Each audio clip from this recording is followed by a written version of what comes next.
the Fantasy Alarmy DFS podcast with hosts Jon Impemba and James Grande. What's going on, FA Nation? Jon Impemba here with James Grande. Welcome into the Better Baseball MLB DFS Playbook podcast and live stream. We are giving you our first look at Tuesday's 12-game main slate. James, my guy, how we doing? Happy Tuesday, John. Doing fine. It's a nice another day, big day of baseball, 12 games. Let's see. I'm assuming we have LA. I guess that's a wait and see type of scenario, right? Because, obviously the devastation that took place in Los Angeles. Right, with the rain, hurricane. Yeah, I mean, well, they had a hurricane and an earthquake at the same time. Mm-hmm. Like, that's not great, Bob. So less than ideal. I assume the game plays, but there's definitely no definitive answer there. So 12 games, I guess that could become 11. It's just wait and see. But right. we did on Monday, we probably just approach it as if the game plays. And if not, we obviously we adjust from there. Mm-hmm. I agree with you. Before we jump into tonight's slate, again, shout out to our friends over at Real Time Fantasy Sports. Those who have not yet signed up over at RT Sports, do so today. Go to rtsports.com/alarm. Promo code alarm23. New users get a 100% deposit match up to $200. If you're tuning in on YouTube, you can click on the QR code or scan the QR code here. Click on the link in the description as well to take advantage of today's offer. Use this deposit code in their DFS Pick'em contest and or take part in their fantasy football, basketball, and fantasy football seasonal championships that are filling up now. The fantasy football season is right around the corner. Those championship, best ball, and seasonal tournaments are almost full. So get in there today, basically free rolling with the deposit bonus that you're getting with the sign-up code ALARM23. With that said, let's turn our attention over to the DraftKings main slate. It said we got 12 games. James, we're taking a look at Vegas, taking an early look here at the 12 games. Anything worth noting to discuss here? 10 implied runs, St. Louis, Pittsburgh. We saw that go way over on Monday. 10.5 runs in Mets, Braves. Back-to-back nights with those two games leading the charge. We have 7.5 in Miami, San Diego. That feels kind of low, especially with the way Jesus Luzardo has pitched. But that's it. Again, we have Lucas Giolito in the same exact spot that we liked him in on Monday. That's probably liked him or hated him one way or the other. Yeah. It was was projected to be one of the highest rostered starting pitchers on the Monday slate, but now it's 12 games. So does that now adjust the ownership expectations? Let's dig into it. Starting at starting pitching, Zach Gallen is 11K. Blake Snell back on this slate after being moved from the Monday slate at 10.7. Bailey Ober at 10.2 against Milwaukee. 3 guys up over 10K. Rounding up the 9K tier, we have Verlander at 95, Giolito at 91, and Luzardo at $9,100. So I just kind of don't like this tier. Yeah. So I kind of do like going back to the Giolito well, just probably because the upside with strikeouts. Sure. Gallen, I'm okay with getting to Gallen. Texas has definitely hit a little lull recently offensively. So I'm okay getting to Gallen. He's been really good again. 3 straight starts of 2 earned or less, 4 straight quality starts for Zach Gallen, ceiling of 30 fantasy points in there. So I'm okay getting there. We know Snell has upside, but Miami's offense also does. Can't pay 10-2 for Bailey Ober right now. I mean, he just hasn't. Not against Milwaukee. They just beat up Scherzer the other day. I mean, they're hitting everybody right now. And he hasn't been good.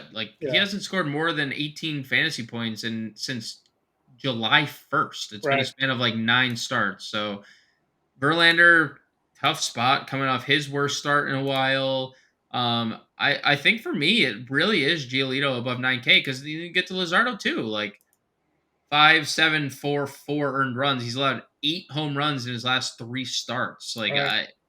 I really don't like this top tier. It's Giolito for me for strikeouts, and someone that you've been very high on, Yusei Kikuchi down below at 89 is probably the next name I'd get to. Yeah, obviously, Baltimore has some guys against lefties that can be Sure. scary, but I mean, I've ridden Kikuchi here a few times.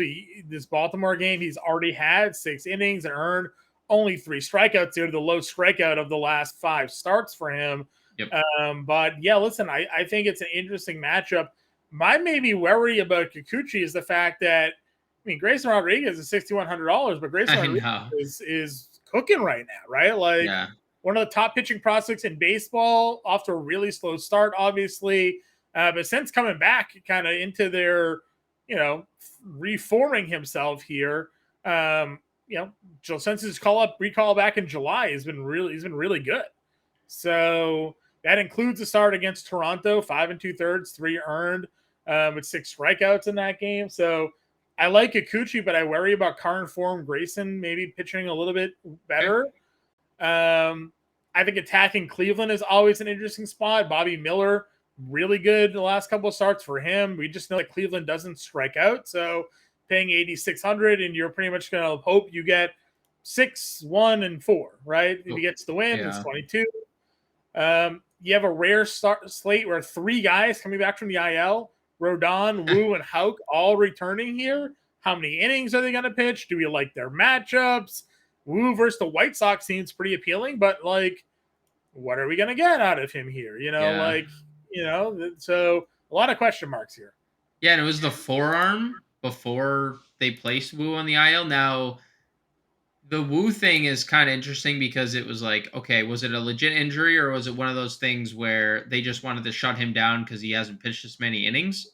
Because for his call up, he hadn't pitched in AAA. He pitched in straight from AA up to the majors. So,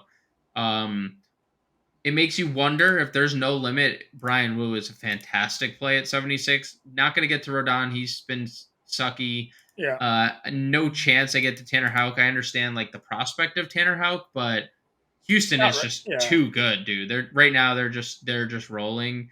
I guess the next question I'd ask is I'm okay getting to Josiah Gray. And I know he's been kind of bad of late.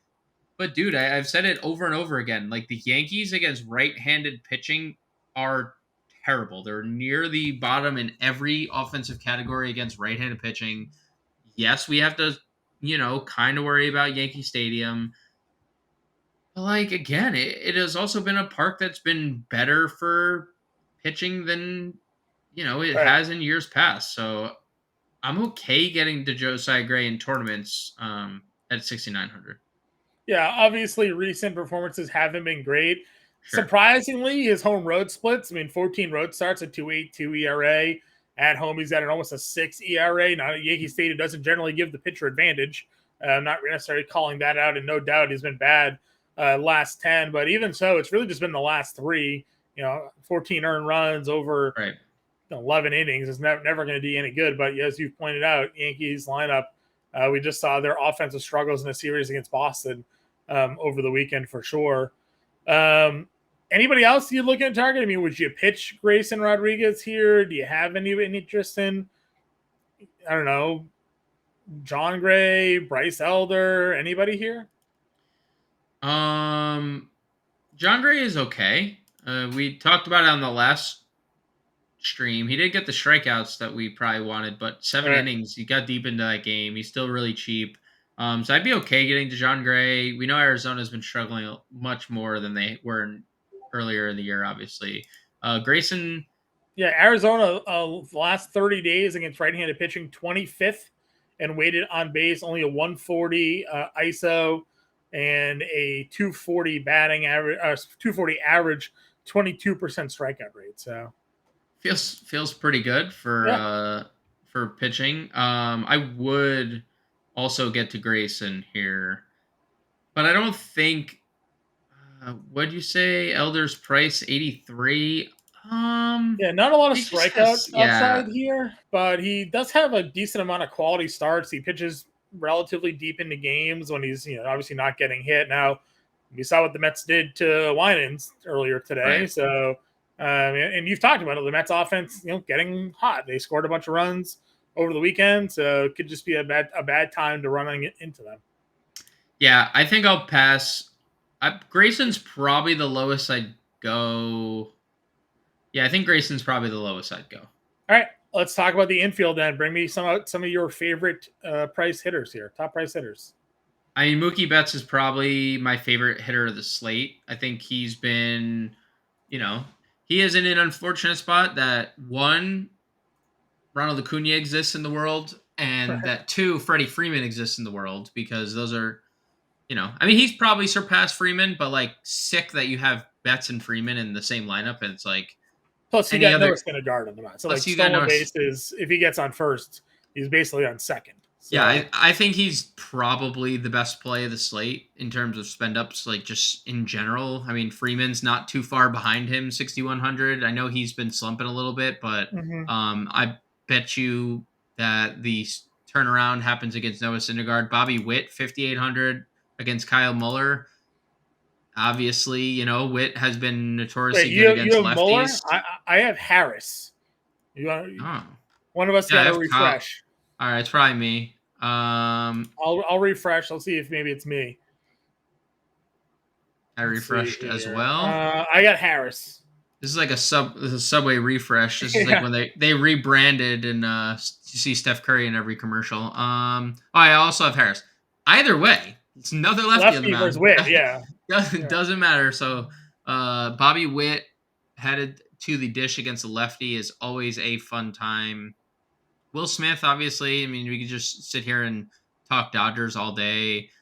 Would you play guys against Kikuchi, like Rutschman, who's 54? Obviously, we're going to get to value and talk Mountcastle, but would you play Rutschman, or is it like kind of a stay away for you because Kikuchi's been so good? I mean, because we like Baltimore against Raleigh. Rutschman's fine, but Cal Raleigh just hit his second homer of the game tonight. So we want to talk about just like power from the catcher position here against Mike Clevenger. I mean, yeah, kind of like Cal Raleigh for a little. I mean, almost $1,100 cheaper. A worse pitcher, right? I feel like Raleigh's where I want to go in this spot if I'm looking in this like upper range. Again, Will Smith's fine, Rutschman's fine, William Contreras against Ober fine, but like you're getting as much home run potential at the catcher position for $4,300. And Clevenger, I don't think is striking him out. I mean, Raleigh strikes out against everybody, but he's not like a strikeout guy. So yeah, I'm okay. Obviously, that's the second time he's double donged. Well, no, I shouldn't say that. He double donged back-to-back games with a homer. So this is his fourth time this year. Fifth time this year. He's hit 2 home runs in a game. That's a lot of upside for a catcher. That's what I'm saying. Like I called him like the Mike Zunino on the live stream because that's like what he was back in the day, like home run or nothing when they played for Seattle. Raleigh probably a little bit of a better-ish hitter, but not by much. But the power's there. So I think I go Cal Raleigh. I think Yanier Diaz here against a returning Tanner Houck is super interesting. You mentioned his power against righties plays at 4K. So I definitely think that he's a good spot to go as well. Yeah, I mean, he's been a absolute monster against righties. How about going back to Ha-Seong Kim against Luzardo? Get another Padres slate against lefties here, John. I mean, Ha-Seong Kim led off the slate, double, stolen base, run scored. Ha-Seong Kim currently up with the bases loaded, but just went out as well. So there's a lot riding on this at bat for everybody involved in this show here. That's very Some of us has the over 2.5 earned runs on Weathers. We also both played and heavily touted Kim. So it could be a good spot. Weathers has walked to the bases loaded 3 straight times. Solid. As we expected, sucks. Let's just hope we can capitalize on that. But I'm with you there. I mean, Luzardo obviously very talented, but struggling lately in some of his starts. 4 straight like bad starts for Luzardo. Yeah. The home runs, dude. Look at the home runs. 3-2-3 in his last 3 starts. It's brutal. Yep, 100%. So I'm with you there. Again, I think that you can go with obviously some of these top end offensive players here as well. Riley, if you wanted to. Devers, again, locked in right now. Could take a peek there. Minnesota is kind of interesting because though a lot of their power guys are lefties, if you look at Minnesota's recent numbers against left-handed pitching, they're actually very good. They have a 205 ISO, a 320 weighted on base percentage. Did you just hit a grand slam? Grand freaking slam. Sorry to interrupt there, John. Listen. Prize pick Grand slam from Kim. We're all party central here. Grand freaking slam. So right, like we were saying, Ha-Seong Kim gets another lefty on Tuesday. James, did you say that you have 2 5-man Padres stacks tonight? I do have 2 5-fans with Ha-Seong Kim. He also was in the MLB DFS playbook write-up section. So one of my favorite plays of the slate. Yeah. On Monday evening of not sad. I have 100% Ha-Seong Kim in my 3 max entry lineups as well, thanks to your playbook. So those of you who are tuning in, hopefully you read the playbook as well. If you didn't read that playbook because you're not a Fantasy subscriber and you're watching this, you can scan that QR code now on screen. You can also go to fantasyalarm.com/win and sign up today. You get a 7-day free trial. You could have read that playbook for free simply by signing up today and seeing that Ha-Seong Kim top play there. Distractions aside, now that we're all just flush with cash here this evening. Other top plays at this position. Ha-Seong Kim? Can we talk? Ha-Seong Kim, sure. I don't know. Do you think Graham Ashcraft has what it takes against Ohtani tonight? I don't. I think Ohtani can get that done. Freeman against Syndergaard, as you mentioned, Betts, but Freddie's going to be in a really great spot here to take a peek at. So a lot of great options at the top tier. If we're looking mid-tier, again, as much as I like Kikuchi, I know Mountcastle has just hammered lefty, so it could be a spot to run him in. Santana just keeps homering. I know his batting average is 190, but he's got 4 homers, including 2 in the last 3 and 4 in the last 8 games. Or 6 games, it looks like 7 games. 4 in the last 7 games for Milwaukee here. So Bailey Ober and his struggles could see Santana do a little damage in that spot here. So I do think there's some other opportunities to spend down at these positions as well. Yeah, I like the Santana call, and Bailey Ober had been struggling against lefties from the word go. And I remember you were the first one to point out the peripheral stat struggles for Bailey Ober, and he kind of rode the ship. But on the flip side of that game, John, if we're just like dipping into the value tier, 3,800 for Royce Lewis, who gets Wade Miley. Yeah. I know you talked previously about the Twins, but I do think that could be interesting. I hate when we mention the Twins because I feel like at this point our reputation is to always mention the Twins, but like I'm telling you, it's just a good spot. Yeah, it is. Like, it is just it is just kind of a good spot. Yeah, they're hitting lefties. I don't know what to tell you, man. Like they're just Kepler's hit a homer off a lefty the other day. I mean, I don't know. Like Polanco's hitting like 380. You know. But no, I think Royce Lewis. I mean, Royce Lewis is also hitting like 320 this year. So I know it's been a limited sample, but Royce Lewis at third base is a really good play. I keep telling you, I keep playing Ty France. He has over a 900 OPS over his last 10 games after the 2-hit performance he put together on Monday. Ryan Jeffers, 3,300 if you want another punt catcher. I know we've been talking, this is probably the most catchers we've ever mentioned on the show, but he's in play as well. So there's a lot to like. I'm looking to see if we have anything under 3K though for the infield, John. I don't know if there's anything that we really want to play at under 3K. Under 3K? Yeah, for infield. I don't think there's anything. Andrews, a lead miss against Greinke. I mean, Greinke's coming back. I know we don't often play. We don't often play A's here, but I mean, you mentioned Aledmys Diaz coming off a 2-homer game. Yeah. 385, 1180, 1170 OPS lately. Sure. Pablo Reyes is 31, not under 3K, but 31. Let's see. Noel V. Marte, all these rookies. Nolan Schnall. Yeah.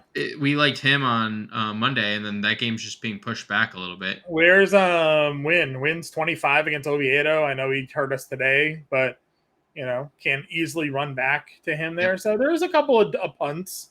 Sure. I think that you can get to, and of course, catcher always has it.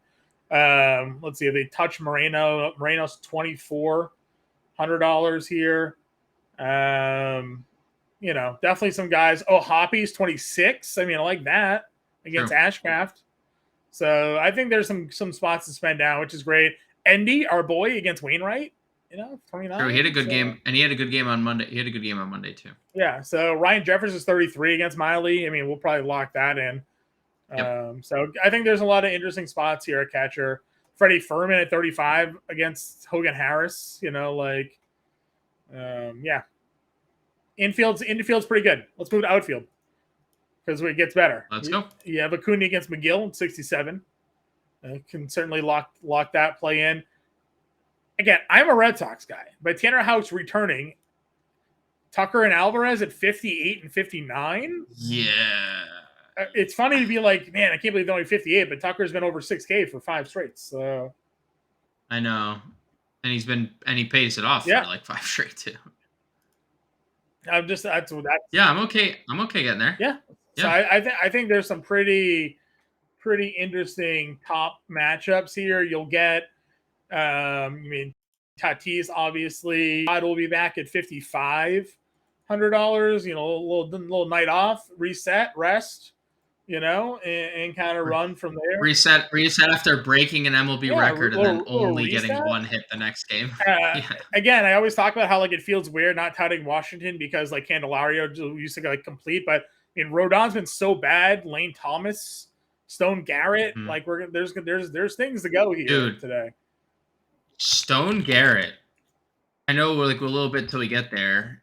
Stone Garrett lately has been a freaking machine. Yeah. He had the double dong, but he has hitting 400 his last 10 games playing every day. Unfortunately, he's not 2,500 anymore. He's 36, but still playable. That is a fair point that you make there, John, because he was free for the entire season. Yeah. Do you think Astoria could steal 2 bases on an EFS pitch? I think by the time he may be able to. He's at third already. He may. He may. The problem is getting on base for Astoria. He got on base tonight. He's still back. So that's fair. Could go there. Rooker 43. Oh man, am I playing an Oakland Twins stack in this? Is this? Sounds like it. Is what we're doing? We're talking ourselves. Sounds like it. I'm ready. You said we. Well, you said we. I am. I could be. I'm not ready. I'm not ready to go that far yet. I'm not ready. Obviously, you can play these guys in Atlanta, not named Ronald Acuna, Rosario, Ozuna, and Harris. God damn, that team is talented, man. They're just not. There's just nobody that isn't good. Teoscar's hitting left and righties right now, so that's dangerous. $3,800 there. Big slate, but just loaded, man. Loaded. Benson against Giolito, I kind of like. Again, you mentioned Stone Garrett. Eloy, 36, came through a little bit today. Outman versus Syndergaard at $3,400. Swinski at $3,400. Man. Marlowe. Teoscar, 38. He homered again on the Mariners. Have 13 I said runs, that, dude. Teoscar is an animal right now. He's hitting lefties and righties. So he's just been on fire. He's only $3,800. That's the thing with Seattle right now is that they've been hot for just long enough to where DraftKings hasn't figured it out yet. So only J-Rod is priced, but you can play Suarez and France and Teoscar and all these guys, Marlowe for free. Riley's been kind of 4K all season because of the home runs, but you can get a Seattle stack here and it works. Just be on your way. Be on your way for sure. You know who's interesting? Dodgers value here. All the Dodgers outfield because Hernandez is down here. And Peralta's $2,900. I know he had been hitting 300 before this recent stretch. And J-Hay is unfortunately hurt, or I'd play him too. And there's definitely more down here. I mean, let's see, where else do we want to go? I still think anybody is for Houston's in play under 3K. Jaquan, did we talk about him at second? We didn't. I mean, know, but he is definitely a play $2,700. here. You know, a guy that we Gonna lead off. Yeah, Gonna lead 0 for off. 4, obviously on the 20th here, but he came back 2 for 4 double, and then he went 1 for 3 with 2 runs, a double, an RBI, 2 walks, and we know he hasn't done it yet, but he was a base stealer. So, yeah, give me some Jaquan Bay here, $2,700, both in the infield and the outfield. I like that a lot. Anybody else for you down here? Pittsburgh is kind of interesting. We didn't really talk about them a lot, but they scored a boatload of runs, and like Waino's Waino, right? Like it's been kind of a bad. I mean, his best start, and you were like screaming from the rooftops, like he has 7 fantasy points, but still there was like 8 base runners on, and I don't know, dude. Like Palacios, I know Palacios came into the game really struggling. Homered. Jaquan Bay is here. The only other person I'd mention other than Bay, as you mentioned, is Palacios, 2,300. If you're playing Pittsburgh, but that's about it. He homered on Monday, and that's like probably Michael Taylor's hit lefties well. He's got 16 homers on the year. Again, Yeah. more guys that could go. You mentioned Palacios, of course, already. That's probably it. All right, let's build a line here. We got a couple of minutes left in the program. Where are we going with pitching here? It's another. We like Grayson, right? Slate. Were we running Grayson out? Or I would say we were running Grayson or probably John Gray, right? Those were probably like one of the 2 Josiah values we were going to play. Or Grayson? Or did you like John Gray over Josiah? I kind of like just all 3 of them, but it's tough to like. What do you prefer? Like, how would you rank? I think we got to go Miller against Cleveland. Okay. Just for win equity, right? Dodgers smashing up Syndergaard. Yeah, that's a good call. Let's go Miller. And then it's really, I mean, I don't think Texas beats Gallen, so it's not great for Grayson, but I think Grayson can at least pay off a no decision at 61. Okay. So, yeah. So I mean, a lot of cash here. A lot. $4,400. Again, I read like 10 value catchers we could play. What stack did we want? Did we want to attack with the Dodgers? Like, what was your top? Yeah. Or was it the Padres again against the lefty? True. Well, let's play Kim and Mookie Betts. Let's start there. Okay. Kim at second, right? And Mookie in the outfield. Yeah, Mookie in the outfield. Yeah, it's 4K a play. Jesus, and you could still play. Whatever you want. Too. Yeah. Andy, you mentioned 29. I mean, we could play Cal Raleigh. Like, there's also a plethora of value elsewhere. There's so much value. Do you want to? Jeffers at 33 feels good, or we can get Cal Raleigh. Like, there's a. How do you want to? I plugged Cal in. Short had the value for right. I mean, we liked obviously Seager and Witt, but like Short had value plays here. Short has Paguero from the Pirates. He stole a base on Monday and had a bunch of hits. Win and the Angels the first baseman Chanel. First base. I was thinking where is Novelli? Marte? Did they move his? Marte is a third base now, $2,500. Third baseman, okay. Okay. All right, let's go win. Let's go J-Rod. Outman 34. Yeah, sure, that works. Outman, J-Rod. Get some more Dodgers exposure. Julio. It's so hard not to play Julio right Third base, $4,300. Royce Lewis, we'll just plug that. 48 for first. Man, so much money. If we do France, what can we get? 51. Yeah, why not? Schumacher. Polanco. We got Grayson, Ooh. Miller, Raleigh, France, Kim, Polanco, Wynn, Betts, Outman, Rodriguez, some Dodgers, some Seattle, San Diego. That's a first look here for today's show, everybody. I'll be back at 5 o'clock Eastern time. Good luck, and we will talk to you guys later.